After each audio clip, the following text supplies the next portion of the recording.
The Siren series, or Forbidden Siren, is a hard series to love. Some of it is by design. It plays by its own rules. Some rules are questionable and bizarre, to say the least, but it's part of the charm. It took an approach to horror that would never make it a mainstream hit. But there are experiences and scares that you won't find elsewhere. Not only in horror games, but games in general. This series has notable flaws. When everything comes together, it's some of the best survival horror around. The first entry has the best execution of horror. From unforgettable enemies to a story that, even after much research, I'm still not sure what happened. But in a good way. Not the kind to try to seem deeper than it is. It's used to keep you on edge and creep you out. That said, it experimented with mechanics where execution could be spotty. This results in a frustrating experience that gets in its own way. Full of charm, but it doesn't always get to shine. Siren 2 addressed all of these issues and made a much more playable game with less frustration. With that, it felt like in some areas they overdid it with course correction. It still delivers an engaging story and atmosphere you won't find anywhere else. But some of the charms that came with the frustrations of the first aren't present. It is the most playable title in the series. The third title, Siren Blood Curse, is a bit of an odd duck.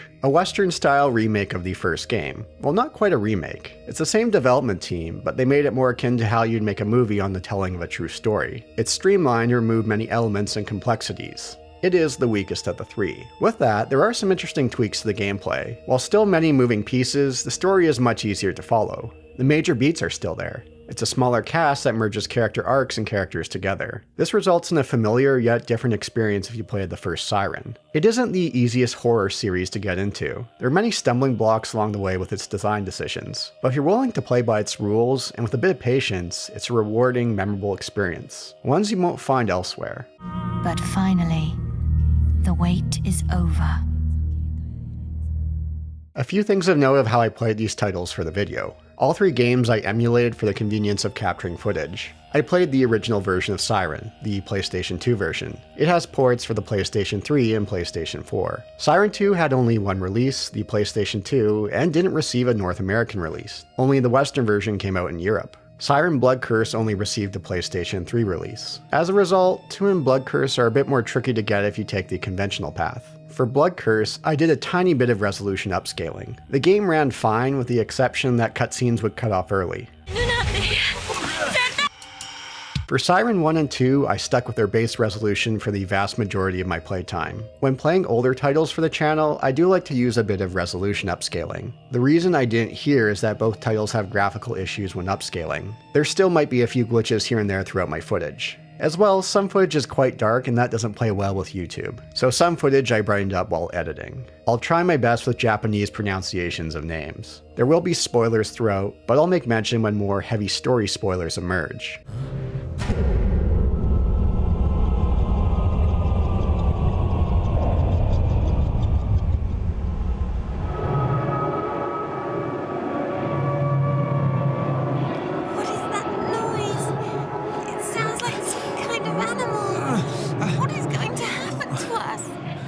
Before we begin, I want to make note of how the Siren series came together. It has direct ties to a legendary survival horror franchise, Silent Hill, through the first title in the series. 3 members of the original Team Silent would be head honchos of Team Siren under Japan Studio, a first-party studio under Sony. Team Silent. That fabled team that throws people into a tizzy about who was part of it. 3 staff left Team Silent after the first Silent Hill to work on Siren. One is Keiichiro Toyama, the game director and one of the background designers of Silent Hill. He would direct all 3 Siren titles. The other is Naoko Sato. Along with Masahiro Ito, she did monster designs for the first Silent Hill. According to Ito, the split was around 50-50 between them, with Toyama also pitching in. The nurses were her work. She would serve as the main writer for all 3 Siren titles. Third was Isao Takahashi. He was a background designer on the first Silent Hill. He led art direction for all 3 Siren titles. They were happy with their work on Silent Hill, a creation of horror with a Western setting. For Siren, they set out to make a horror title set in a Japanese setting. With that, let's look into the first Siren. Siren takes place in Hanuda Village, Japan in the year 2003. At least that's when it starts. The game begins with Kyoya Suda, a teenager entering Hanuda. He came to look more into a mass murder that happened here many years ago. He comes across a young woman smashing something before she runs away. What is she doing?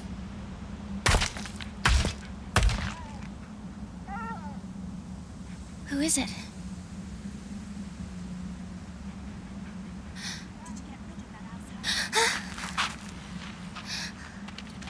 Later that night, he comes across a ceremony with that woman partaking in it.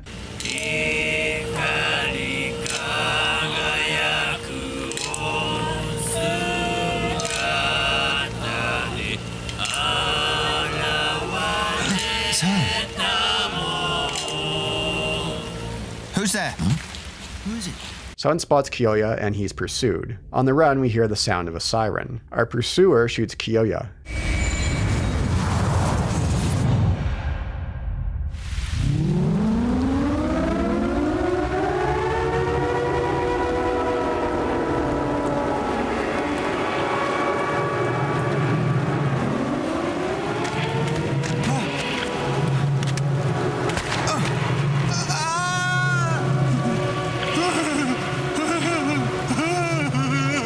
Awakening to find his wounds healed, Kyoya comes across a priestess from the ceremony. This is where the game begins proper. In Siren, we play as a number of characters, 10 in total, including Kyoya, ranging from a professor to an old hunter, a priest and doctor that are twins, students, and more. We'll jump across different time frames of a 3-day period of different locations of Hanuta Village. Each area and time frame will have a mission objective to complete. We'll need to make use of stealth and solve puzzles to complete missions and unlock further ones. Combat is an option, but isn't the best idea. We'll be dealing with a Shibido, the main enemy in Siren. The interruption of the ceremony has led to a siren beckoning people into the blood-red waters. This transforms them into the Shibido. Something similar to zombies, but not quite. They retain more of their thoughts and personalities. But they have been changed, and they don't take kindly to us. One unique element of the first 2 Siren titles is the facial animations. They captured images of facial expressions from the actors from 8 different angles. These were then superimposed onto the character models. What results are unsettling appearances that dive deep into the uncanny valley. There's something off about it in the best possible way. It's taking advantage of that uncanny valley effect to instill unease, especially with the Shibido.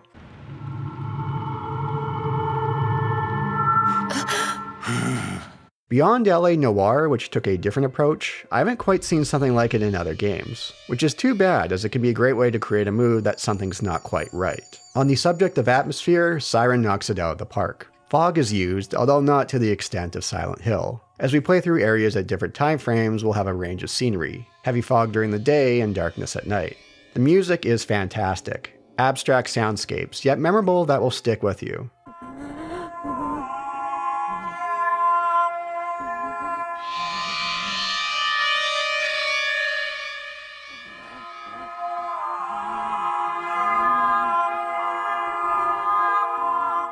There's one notable track, a ritual song that plays throughout the game. There is deep chanting and a woman singing over it. If my music theory is correct, she hits a tritone note, known as the Devil's Interval. It's beautiful and unsettling all at once. One that captures the religious cult found within Siren and its dark underbelly.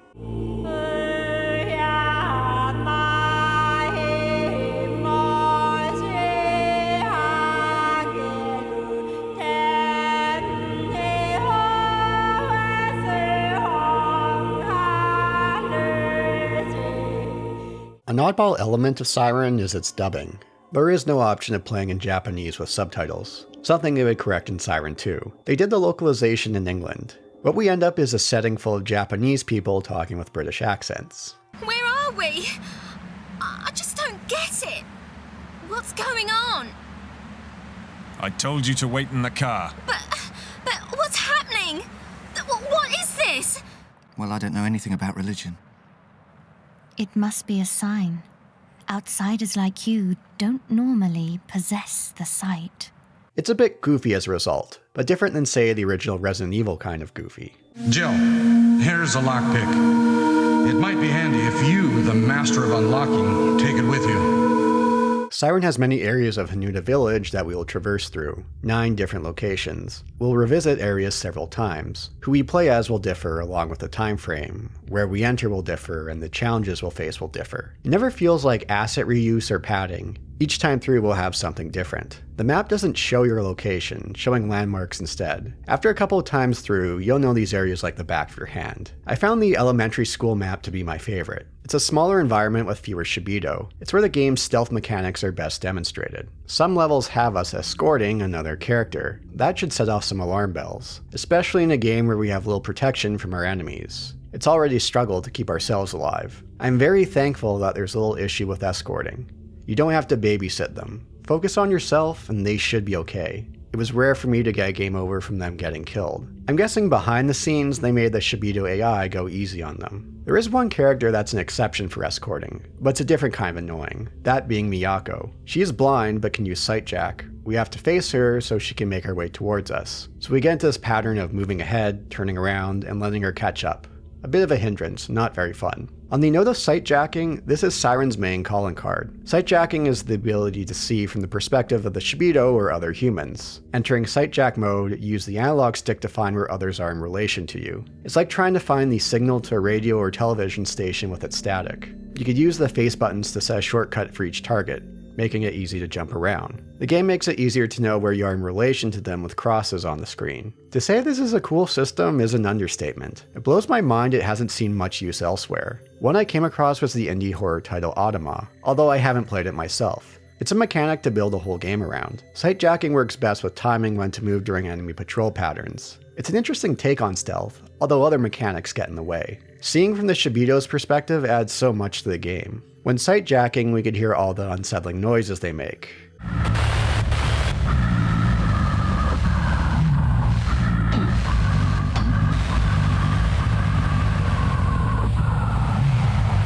If an enemy spots you, there's a brief flash from their perspective before cutting back to you. It's terrifying to switch to their perspective to see them running towards you, to hear their frantic noises.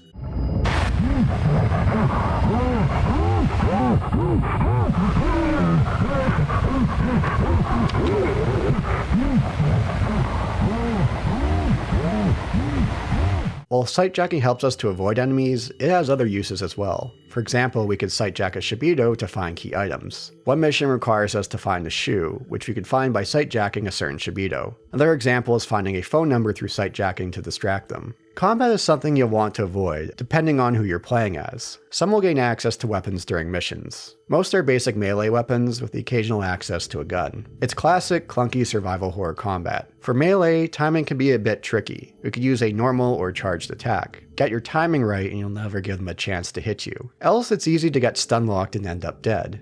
The character you're playing sure loves to take their time dying.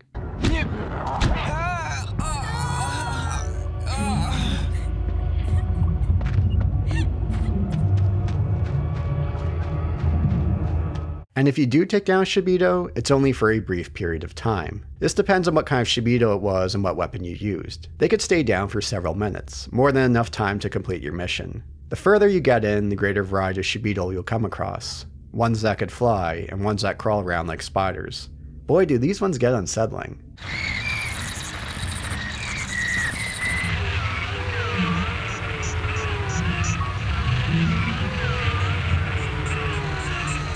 These ones you find later on will get up before you know it if you knock them down. Of course, you could always run. It can be pretty easy to lose them. It feels less like a case of bad AI and more like how the Shibito work. They have shorter attention spans than your average TikTok user. As the game puts heavy emphasis on stealth, I can appreciate how quick Shibito will leave you alone after spotting you. It doesn't take long before they return to what they're doing. But Siren has a huge issue with stealth. The crouch speed moves at a snail's pace.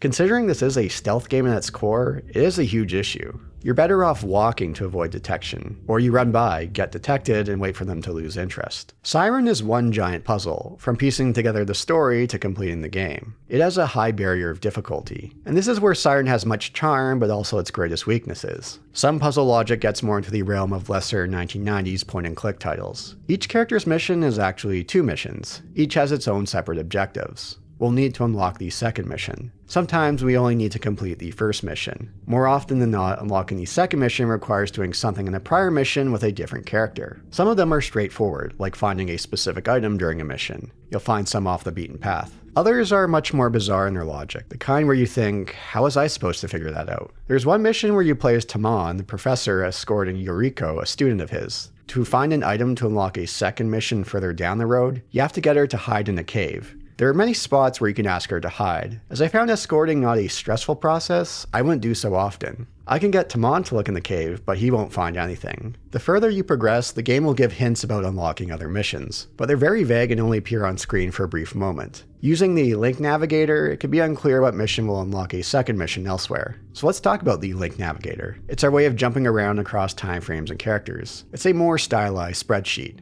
It shows how missions are connected. It's another one of those elements that helps Siren stand out. Many second missions are puzzling with figuring out how to accomplish your objective. Thank goodness that the game manual gives you hints of what you need to do here. There are frustrating cases of pixel hunting. Some items stand out more, like having a camera change to one that's fixed. Sometimes you'll have to hit the X button around an area to hope and find something, then use the triangle button to show possible actions. For example, in one mission you have to find a buried object, and then mash the button over and over until I found it. Many mission objectives will be escaping an area.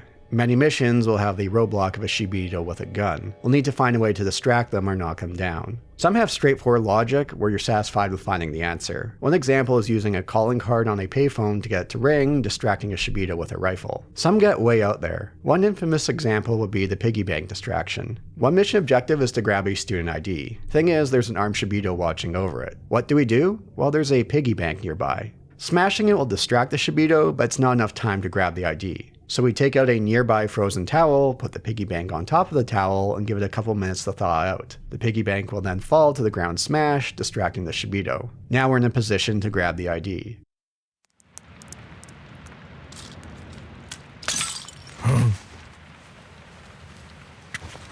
Sounds right out of some 90s point-and-click title, does it not? There is inconsistency in regards to using shout to bypass roadblocks. You can get your character to shout to get the attention of enemies. In one of the game's best levels, the elementary school, we need to enter the gym. Problem is that there's a gun-toting Shibito right there and we're unarmed. There are alarms throughout the school that we could use to distract Shibito. We could use one earlier to bypass one. There's an alarm right next to the one with a gun. Set it off and run by, right? Well, that doesn't work. He doesn't budge. Instead, you need to use the yell option. You do so in a nearby hall and he'll go explore the nearby classroom. Hello!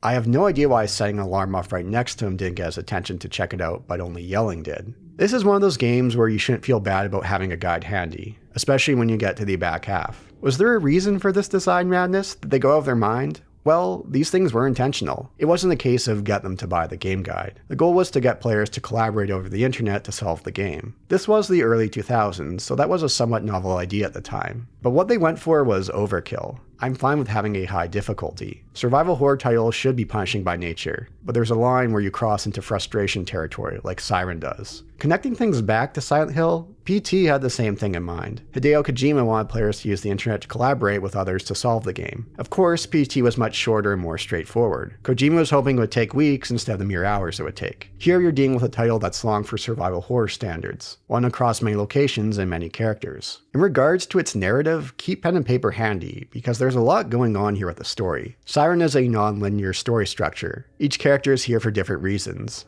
There are also many other characters present in the story that we won't play as. Some characters will cross paths with others. Some exit the fold early on, only to return as Shibito. Despite this jumping back and forth across 10 characters, Kyoya has the feeling of being the main character. The most plot integral events happen around him and his journeys. There's a lot to keep track of here. Throughout missions, we'll come across various items to add to our archive. Some items include newspaper articles and written letters. These we could read to flesh out the world, get more backstory into the characters we play as in the village. Now we're getting into spoiler territory in regards to the plot. In a nutshell, we're getting to the bottom of what's going on here with this religion and this ritual. What's going on with this town? No, we have to go all the way back to the year 684 AD. This is something that grabs your attention right away with the Link Navigator. There's a row for it. So what happened back then? Good luck unlocking it. You need to collect all 100 archive items. I may or may not have used cheats to do so. With it, you can unlock the cutscene. During that time frame, Hanunda Village was going through a famine. An alien creature known as Dasushi crash landed on Earth. Villagers feasted on him. He curses the villagers, killing all but one.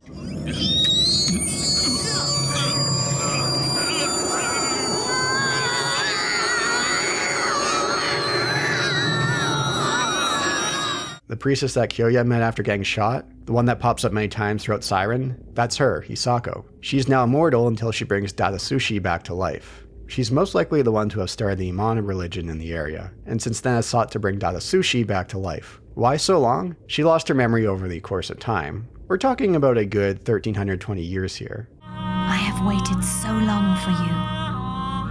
So long that I almost forgot who I was, or what I was doing. The ritual that Kyoya came across wasn't the first time. Back in the 1970s, the ritual failed. This sent part of the village into another dimension. Yep, we're playing with time shenanigans here. Miyako, the girl that Kyoya saw at the beginning, is being set for sacrifice to resurrect Dadatsushi, gives insight into it. The entire village has been dragged into this other dimension. And us along with it. This is not reality, nor is it the underworld. But somewhere in between.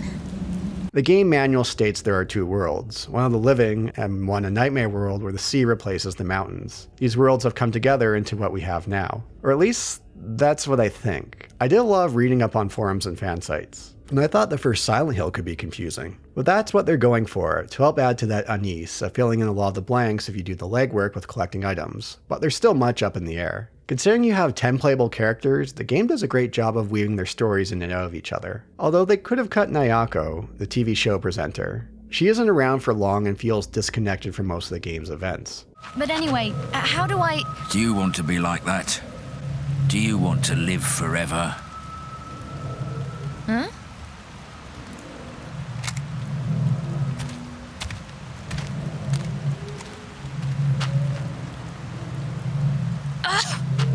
That's why I hate the countryside. But there are some great tragic arcs that play out. One is Tomoko, a student who has run away from home. In her last mission, she sees something unusual in the sky.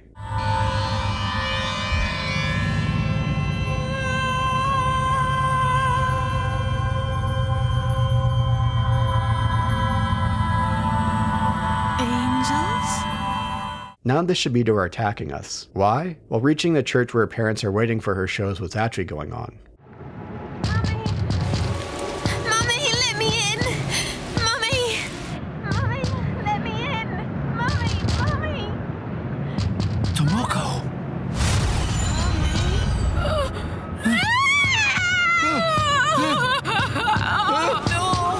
Please!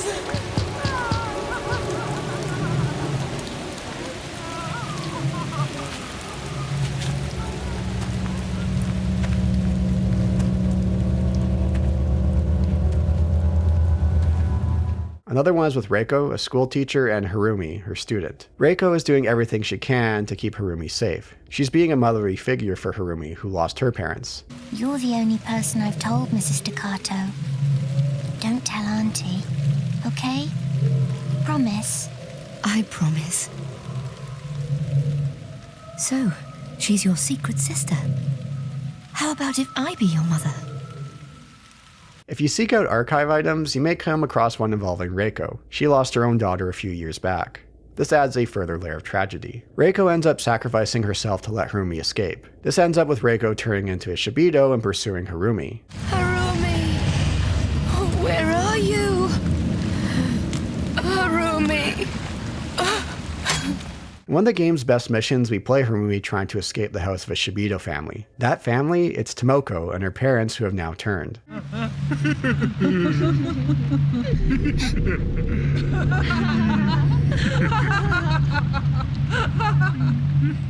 Reiko has become a Shibido brain, a very powerful type of Shibido. Despite that, she ends up stopping another Shibido, that being the school principal, from attacking Harumi. She sacrifices herself once again. Even as a Shibido, her humanity shined through for about a moment. It's one of those character arcs a whole game could have been built around. Even in their limited screen time, I was invested in seeing what would happen with Reiko and Harumi. But that's not what Siren is going for. It's all about how these characters intertwine and try to solve the puzzle of what's happening. You have other arcs like Akira, an old hunter who has lived in the village for a long time. Seeking out archive items, you can learn about his family's past and how important his son was in the failing of the previous rituals in the 1970s. Another arc is with Tamon, a professor. As a young child, he survived the failed ritual from the 1970s and has returned to find out more about his parents' death. In tow is one of his students, Yuriko, who has a huge crush on him. There's a point where a number of characters come together right when the ritual is once again being attempted, the one to resurrect Adatsushi, this time successful to a certain degree. Miyako is sacrificed.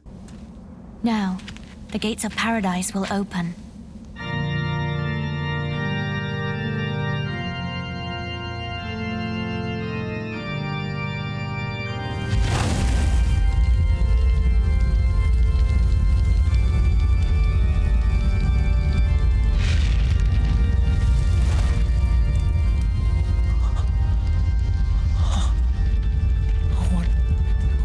What is that thing? What? No! Not me! No! Ayako! Due to blood transfer shenanigans, Kyoya has the blood of Miyako in him and is resistant to turning into Shibito. In the final encounter, Kyoya enters the realm of Adatsushi in what is a pretty cool fight. There's a nice twist with the mechanics. Miyako is present, and while she is blind, she helps us out in the fight, pointing to where Adatsushi is coming from as he's invisible for a time. Killing him off, more time shenanigans occur. That mass murder that Kyoya came to investigate, that was him killing Shibito. He's stuck here now, but he seems like he's going to enjoy himself.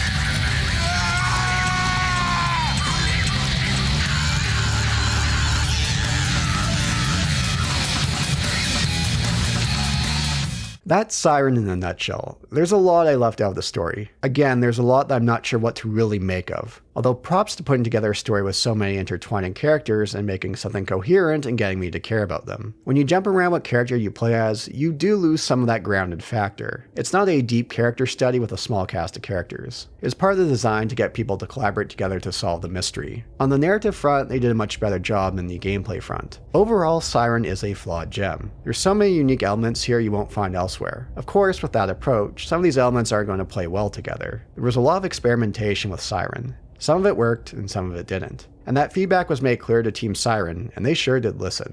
頭に弾丸ぶち込んでみるか夢なら暖かい布団で目が覚めるもし夢じゃなかったらそれで終わり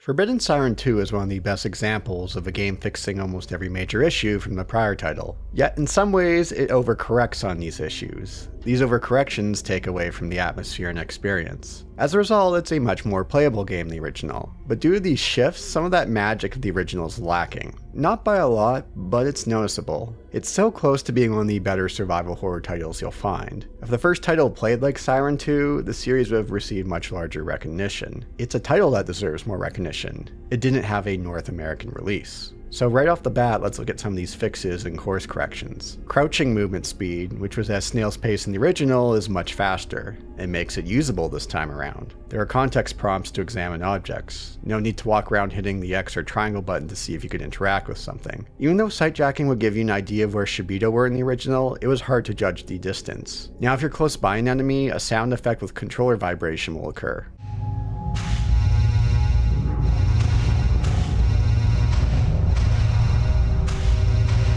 When sightjacking, you could use the L1 button to sightjack to the closest Shibito. At the beginning of each mission, you'll receive a list of hints of what to expect. The map screen now shows where you are. Completing criteria to unlock secondary missions is more straightforward. The navigator link is much more clear about what you need to do to unlock further missions. There is a wider variety of enemies. They stepped up their game here to make even more unsettling ones. Characters play differently from one another, many having unique elements to their missions. Siren 2 gets played creative in some instances with this change. One character is Shu. He's blind. So how do you navigate? Well, you sight jack into his dog or Shibido to see our surroundings and move Shu around. It's a very creative way of using the sight jack mechanic.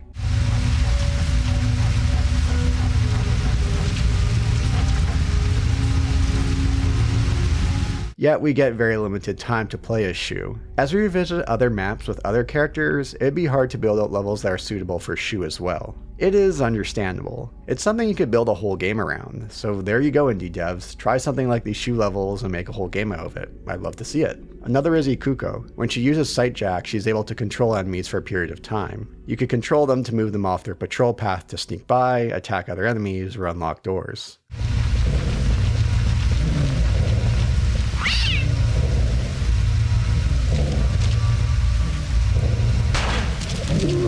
One game highlight is the mission where you'll sight jack Shibido to destroy many targets. She gets a decent amount of playtime, especially compared to Shu. Her missions get creative with this mechanic and are some of the game's better ones. Another unique sight jack mechanic is for Akiko. She can use sight jack to see things from the past. A cool idea, although the execution is more stand in the right spot to sight jack into the past.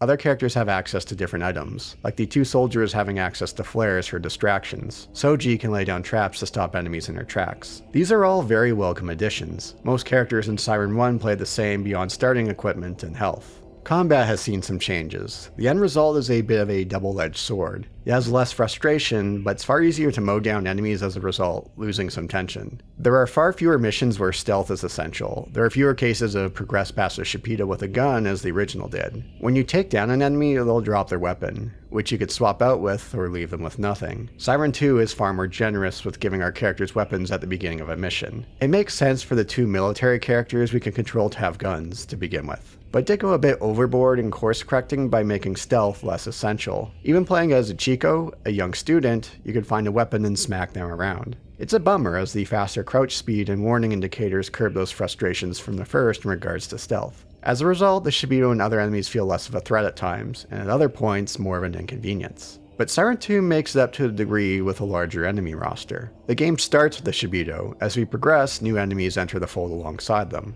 One is the Yamare, a snail-like creature wrapped in black. They are weak to light, and while easy to take down, can come in great numbers. Instances where you have to fend off many of them in tight areas are some of the game's more frustrating moments. If you play your cards right in some missions, you could get them to attack the Shibido.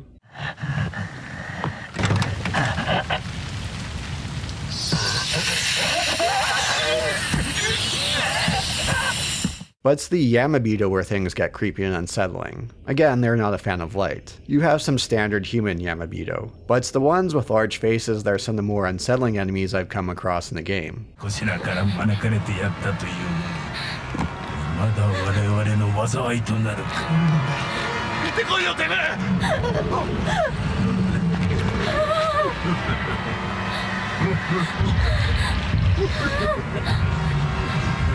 Some move around like a dog on four legs, with a disproportionate head.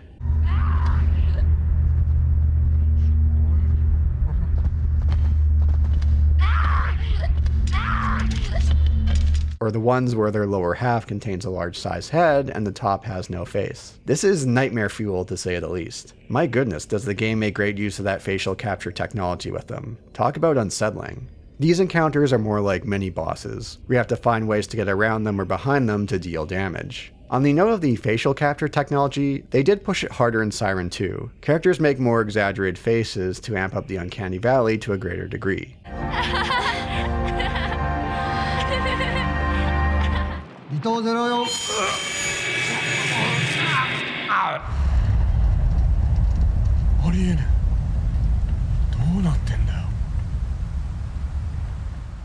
And this time around there is the option for Japanese audio with subtitles, which is what I went with, and it's what I recommend. The game still offers English dubbing. Instead of British voice actors, it sounds like they got Japanese voice actors to do the voices. It lacks that goofy charm of the original with the British voices. Play it in Japanese.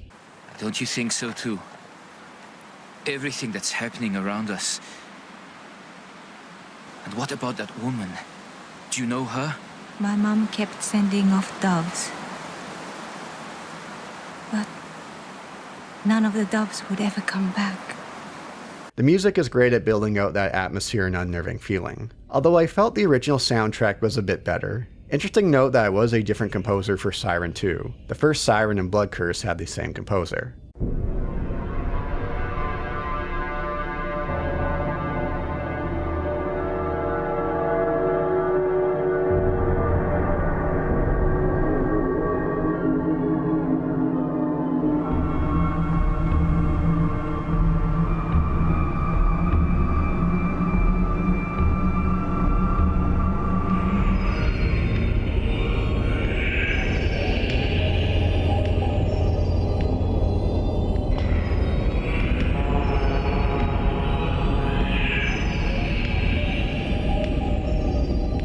This time around, the story is more straightforward and easier to follow. Relatively speaking compared to the original, that is. There's plenty going on here. Keep that pen and paper nearby. One thing that Siren 2 lacks is that distinct feel of a main character. While we played up to 10 characters in Siren 1, Kyoya had the feel of the main protagonist. Kyoya helped ground the story in the original. Shu for a time seems like he could be the main character, but he sits out most of the story after the beginning. Mamoru has plenty of screen time, but he's a bit of a dork. Not in a good way. He doesn't feel like main character material. Soji is the lovable idiot, who could have worked as a main character. His story was the one I was most invested in. He's on the run for a murder he did not commit. Oh!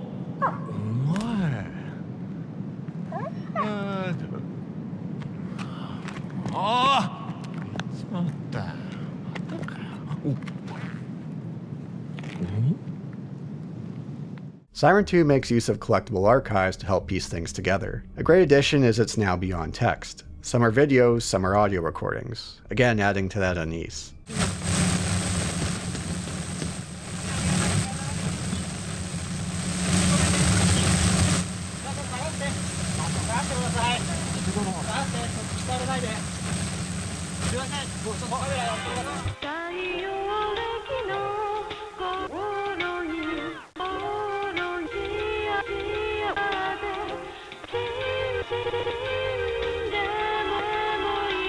There are live action shots instead of the in-game engine as well. It is a bit odd to see one with Shu in real life.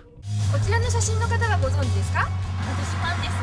三上さんの本全部持ってます。スタジオの三上さんにメッセージをお願いします。人魚の涙読んでとても泣きました。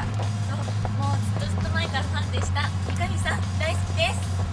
They did cut back on the idea of getting people to collaborate to solve the game, at least on the gameplay front. The hints and streamlined approach led to an experience where I rarely checked a guide. I'm not saying it's an easy game, it's still quite challenging, but they greatly dialed it back here. Solving the game's puzzle is more about putting the pieces together of the story. Siren 2 takes place on Yamajima Island. It's an independent story, but there are ties to the original tucked away in archives and character backstories. Siren 2 quote-unquote begins with us in the late 1970s. I say that in quotes because once again we have a plot with time shenanigans. We see that right away with a young Shu running into the current day Shu from 2005.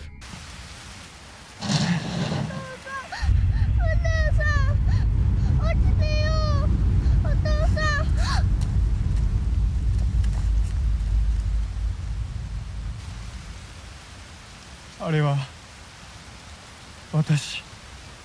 In the 1970s, the inhabitants of the island disappeared. Sounds like the first game, doesn't it? To an extent, yes. The game starts with many of the characters on a boat heading to Yamajima Island, all for different reasons. The boat capsizes in a storm and the group ends up in different areas of the island. The current day is merging with the island timeline from the past.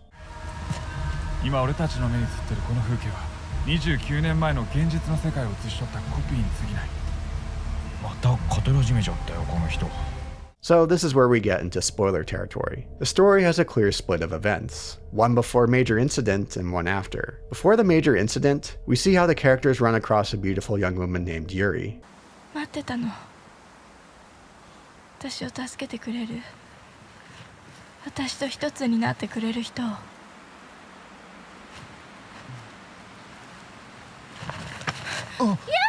誰だ？君こそ誰？ここで何してる？よかった。助かった。 She's very elusive and cryptic, talking about doves and her mother. There's something very fishy about her, and Mamoru falls under her sway. ねえ、あなただけは私を信じてくれるよね。と待ってた。来てくれるの。 In a way, she's like a siren from Greek mythology. As the song says, there's always a siren singing you to shipwreck. There is singing involved, and the shipwreck here is opening the gates to the underworld.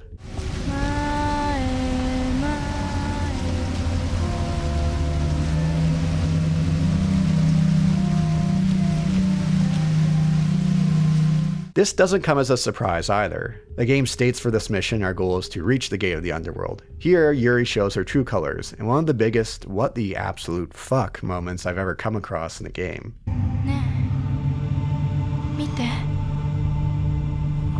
お願い。私を見て。本当の私の姿。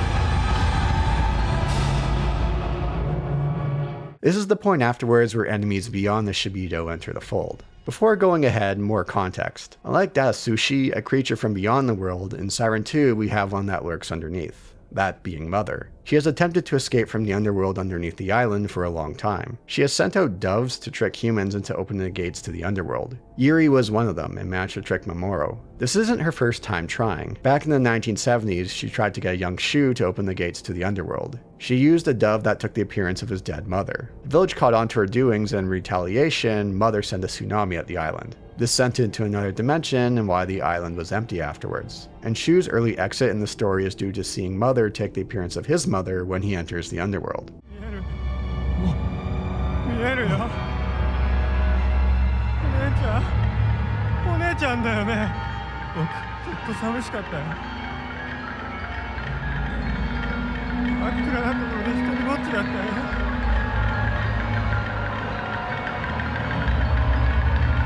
もう置いてかないでよ。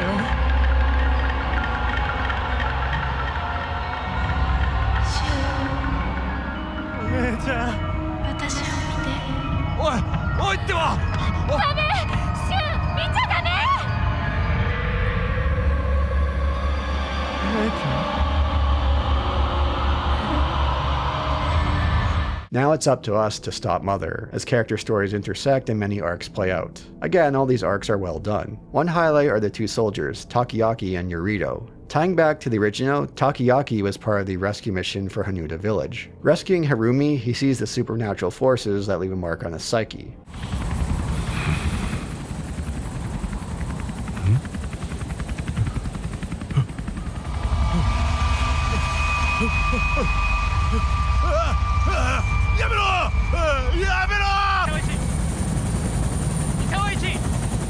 They're at each other's throats, with Takayaki eventually snapping. This leads to some of the game's darkest missions, whether playing as a broken Takayaki or as Yurito trying to hold things together.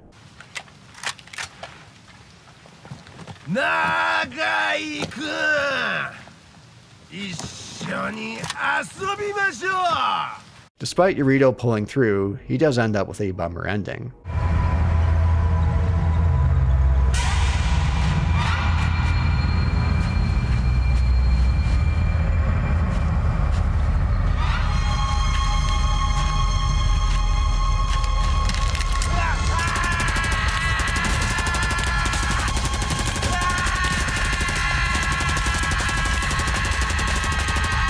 Another highlight is the character arcs of Soji and Akiko. Soji's on the run for a murder of a woman he did not commit. This woman turns out to be one of the Doves of Mother who was unaware of her role. Yuri was the one to kill her. Soji seeks Akiko, a psychic who is friends with her. She too ends up being one of the Doves of Mother, but is kind and compassionate. Their scenes are nice stretches of relief and humor considering how dark the game can get.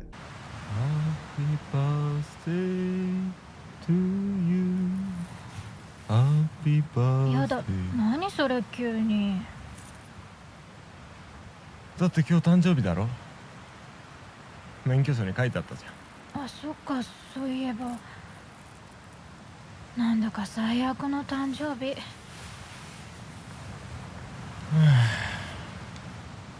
なんかすっげえ疲れたよな。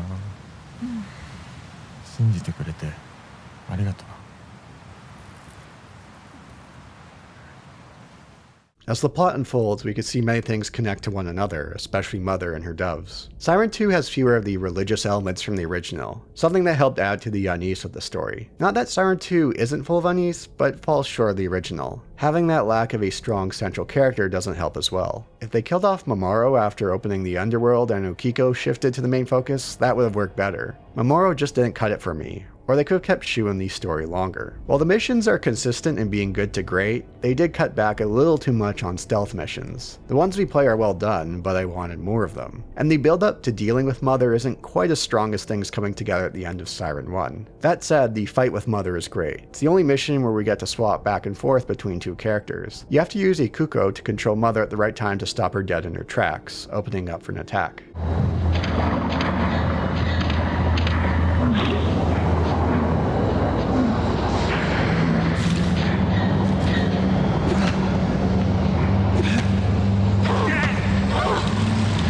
Like the original, I only skim the major beats here for Siren 2. There's so much going on here. Lots I still have a hard time trying to grasp and put together. The character arcs and crossing paths are easier to follow. It's a lot of the background information about Mother and the island that I'm still not sure about. But hey, that's part of the charm of Siren, putting it all together. Again, it's too bad we didn't have a solid main character like Kiyoya though. Although, wait a minute.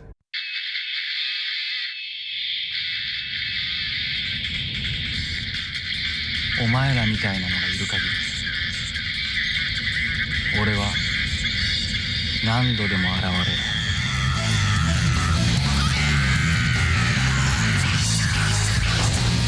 Yep, if you beat the game, we can play as Kiyoya, the Shibito Slayer, in an amusing little minigame.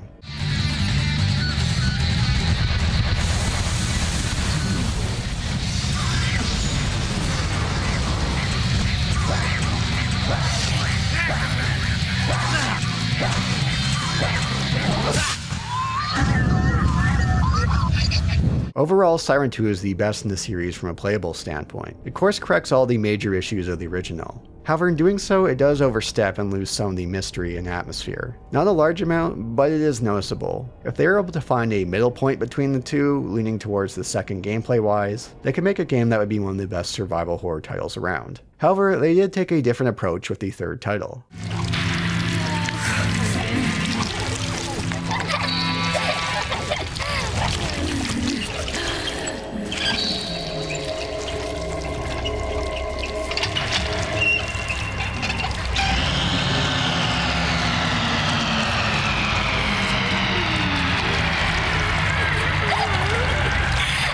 Blood Curse is a bit of an odd duck, a Western-style remake of the original, like the Hollywood film version of a popular Japanese horror film, even though the original developers from Japan made it. It has this Western remake with Japanese sensibilities feel as a result. It's the worst in the series, but that's not to say it's a bad game. There are elements removed for a more streamlined approach. Disappointed at first, I did come around to its approach and enjoyed its charms and merits. There are stretches gameplay-wise that are some of the best of the series. The sight jacking mechanic takes a different approach. While there are major issues with it from a technical perspective, it does open up a new door of gameplay possibilities, one in which the game can get pretty creative. It's interesting to see how things have changed from the original Siren story-wise. There is a reduction in the number of characters. There are mergings of character arcs. While many of the major beats remain the same, how we get there differs. What results is a story that's similar yet stands on its own. Please, God. Tell me what I must do next.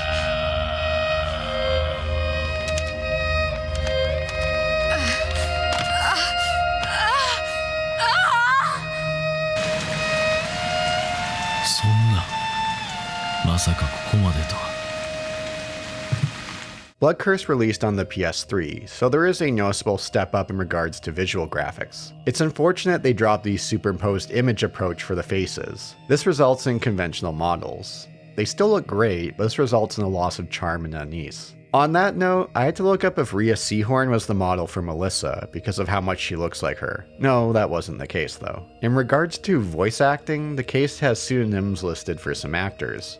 I'm guessing for union purposes. Many are instantly recognizable from other games or anime. It adds to the feel of an American spin of a Japanese property.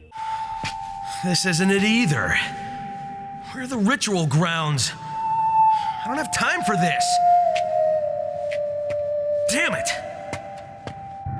I congratulate you, for all fortune is yours, all glory and all blessing.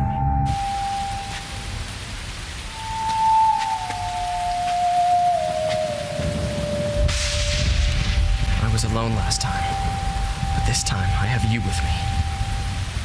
There are music tracks that fall more into the conventional horror soundtrack category, more so on the chase tracks.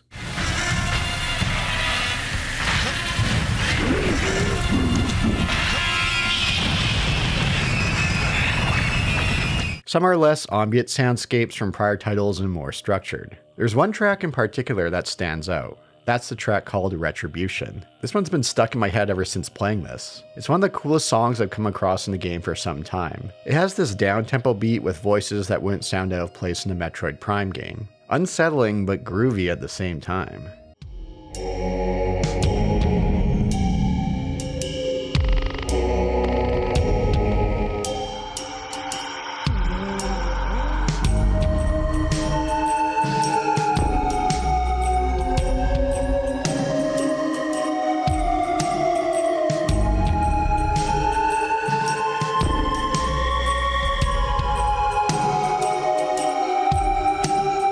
Gameplay follows in the same vein as Siren 2 in regards to quality of life improvements. The biggest change to the gameplay of Blood Curse is the sight jacking system. What results is a bit of a double-edged sword. Gone is the whole radio signal dial approach where you could see through them.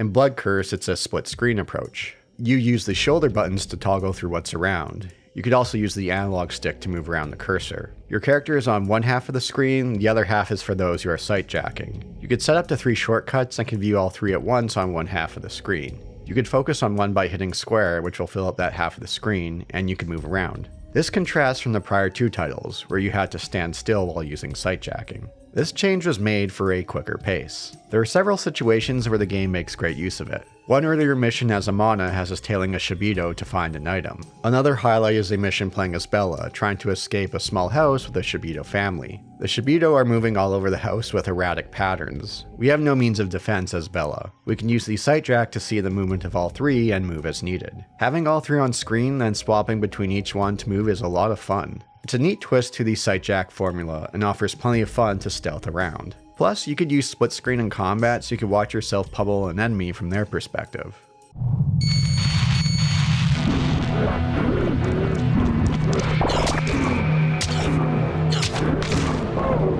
As fun of a twist on the formula, there are issues with the execution. First, I do miss the dialing radio signal approach of the prior 2 titles. The major flaw is that sight jacking causes a major hit to game performance. The FPS drops to what you find out of a day 1 release of a modern AAA title.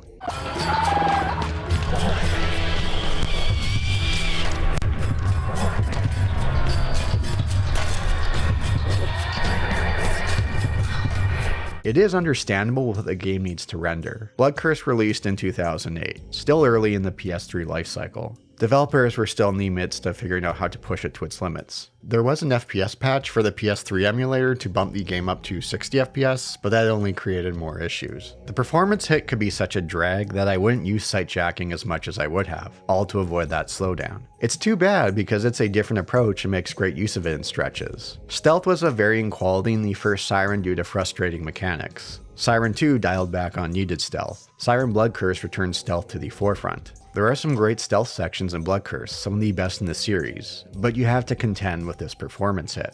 Combat remains the same at its core, although for whatever reason they added in finishing moves, which does play up the American remake feel of Blood Curse.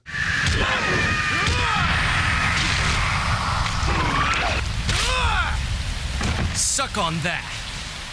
If you get knocked down by an enemy, you have to shake your controller to recover faster. This created an issue for me playing as I was using an Xbox controller for emulation. I needed a DualShock, which I don't own, to use the shake function. As a result, I have to wait until my character got up or die and try again. Blood Siren came out during that era when Sony was pushing developers to integrate controller movement.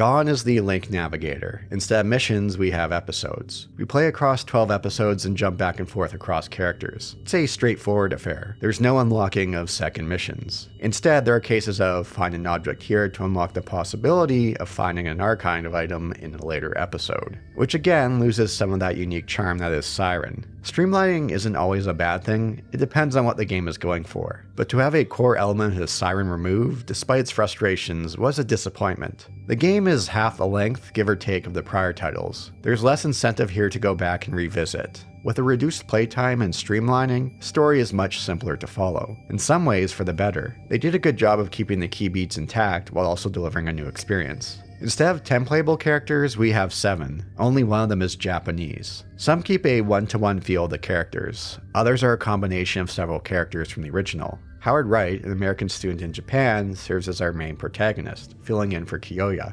A woman got stabbed! Tasukete! Hito ga shinda!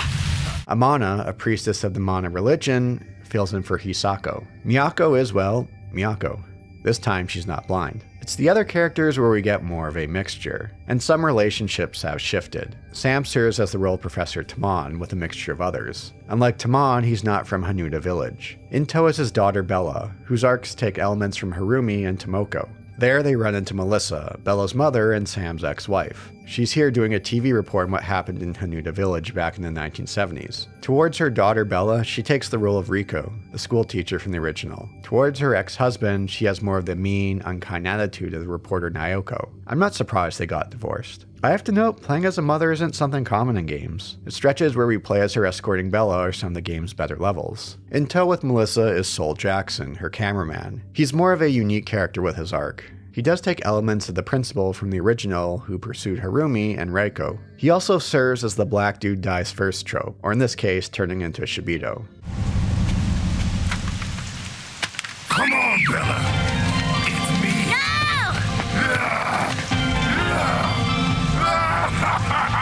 Seigo is the only Japanese character we play as. He takes the role of Akira, the old man hunter, and the doctor from the original. The game begins with the camera crew witnessing the ritual taking place to rebirthing their god. I love how it's shot, but it's over the top with the swearing, which had me a bit cautious going forward. Thankfully, they dialed it back afterwards. Besides, they witnessed a couple of gruesome murders. Damn,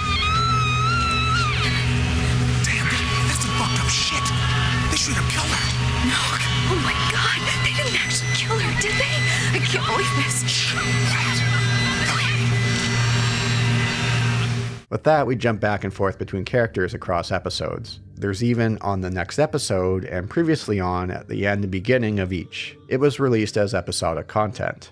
I've never seen this kind of syncretism before. It's definitely a sign of a cult. You're alive. I have to perform the ritual So again. pretty. Damn it, where are those shots coming from? Daddy, Mommy, it's me, Bella, it's me.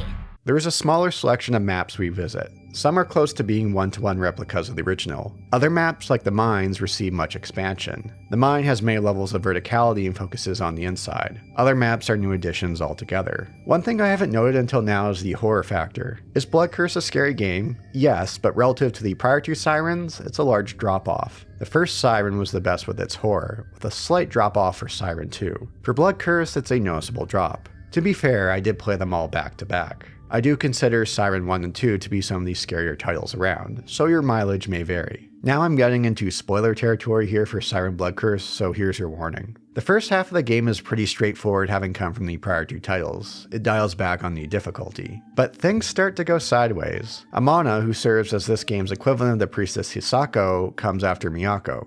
I was wrong before. I have to perform the ritual again. What are you?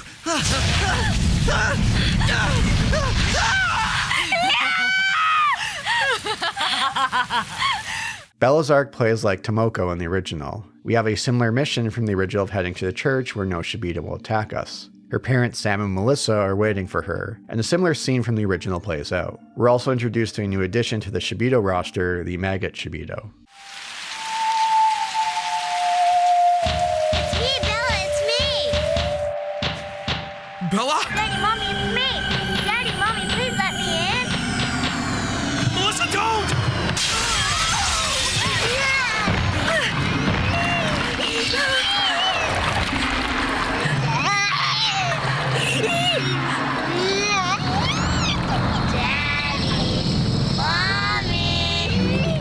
Everyone is dying off and becoming a Shibito. The first half ends with Sam turning into a spider Shibito. Melissa shoots Howard as he approaches Bella, who's turned into a brain Shibito. Amana talks about the circle not connecting. Things aren't right. So we have a time rewind. Things play out in a different way this time. This isn't right. The circle of Ouroboros isn't connecting.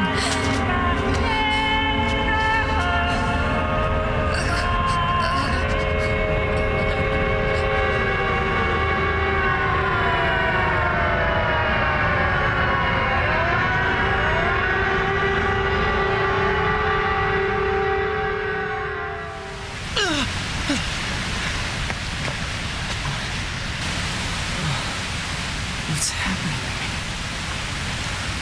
I feel awful. It's here where the game begins to pick up. There is a noticeable bump in difficulty, different from the original, which is more about finding those odd ways to unlock further second missions. Here it tests your ability of stealth and sight jacking to avoid enemies. The back half cuts back on weapon availability. Most episodes have long stretches of finding a weapon. Some of these sections are great, some of the best in the series. It takes the gameplay improvements from Siren 2 and cuts back on the frustrations of the first Siren. One highlight is playing as Melissa with Bella in tow through the hospital. The second time around, this plays out more like the arc of Reiko the school teacher and her student Harumi from the first. After a couple great stretches, Melissa sacrifices herself to let Bella escape from a maggot Shibito.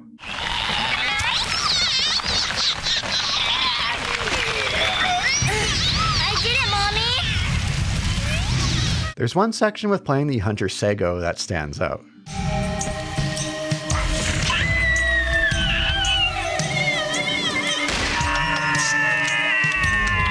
What was that head doing in there? Why is it so big? Who was it? I have no idea. Some things are best left unknown. One other game highlight is escaping the house as Bella with a Shibito family in tow. This is like the mission in Siren 1 playing as Harumi, escaping from a Shibito family consisting of Tomoko and her parents. Here, it's just some random family. That's one of these drawbacks of the story being condensed. There's less of that tragic element having it be some random family, but it has a great ending of trying to escape from her mother Melissa, now Shibito, chasing after her. Bella! Mommy? Bella! Mommy!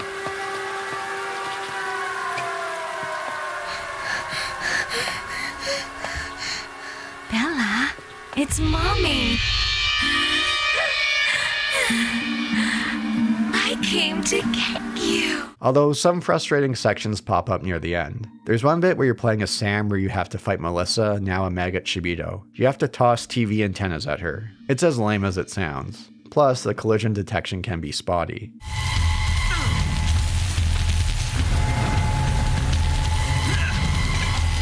Then you have to fight off a wave of spider Shibito going after Bella. It's a part that didn't feel like it was play tested with how frustrating it is. Although we get the heroic sacrifice of Melissa protecting Bella, where her humanity shines through for a brief moment.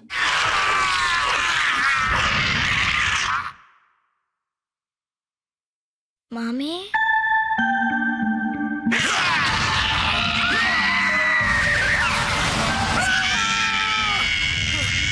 And then we reach the end, our encounter playing as Howard with the resurrected being, this time known as Kaiko. Boy, is this fight ever a spectacle. It's one of the coolest, trippiest boss arenas I've come across. It expands on the end fight from the first Siren. With the help of Miyako, we could find our target.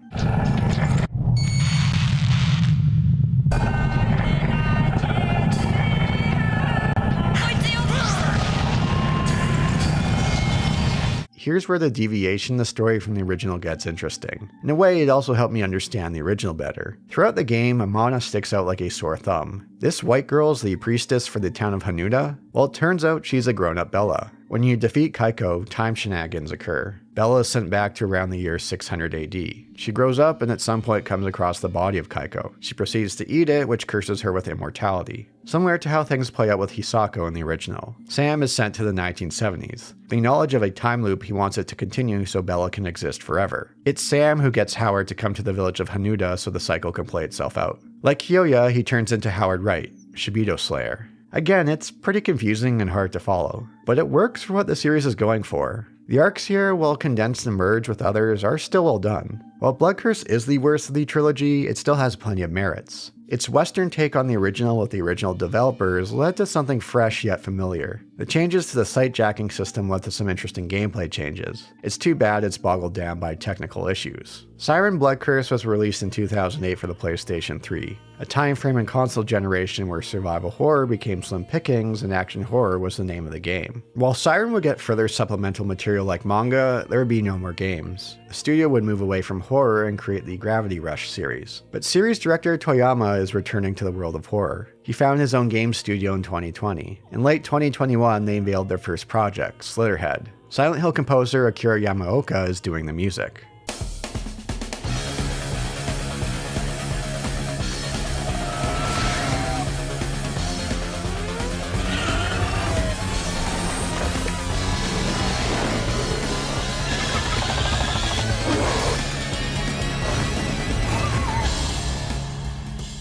The initial trailer as of writing the script is all we have so far. It looks to be taking a more action-heavy approach. I have to know it's interesting that the trailer mentions his work on Silent Hill but not the Siren series. Here's to hoping it turns out well. All his directed titles are unique, so I'm expecting the same here, considering he founded his own studio. How much of Siren will be in that DNA of Slitterhead? Who knows at this point. A unique series amongst the survival horror pantheon. One that takes a bit to get into. A series playing by its own rules. Some questionable, some downright frustrating. But amongst that frustration lies a series with plenty to offer, both to players and developers. As I mentioned earlier, I came across Atama, an indie title with heavy influence from Siren. There's plenty from the series that could serve as inspiration. As much as I enjoy the indie titles with heavy influence from Resident Evil and Silent Hill, Siren as a series is one to consider. It's not the easiest to get into, but it offers experiences few other horror titles, or games in general, offer. Thanks for watching. If you watched up until now and haven't done so, do leave a comment, like, all those things that the YouTube algorithm likes. If you'd like to support the channel further, do consider checking out my Patreon or becoming a YouTube member. You'll get access to videos earlier, you'll get periodic updates of what I'm working on, and be featured in the credits. Thanks for watching. Boulder Punch out.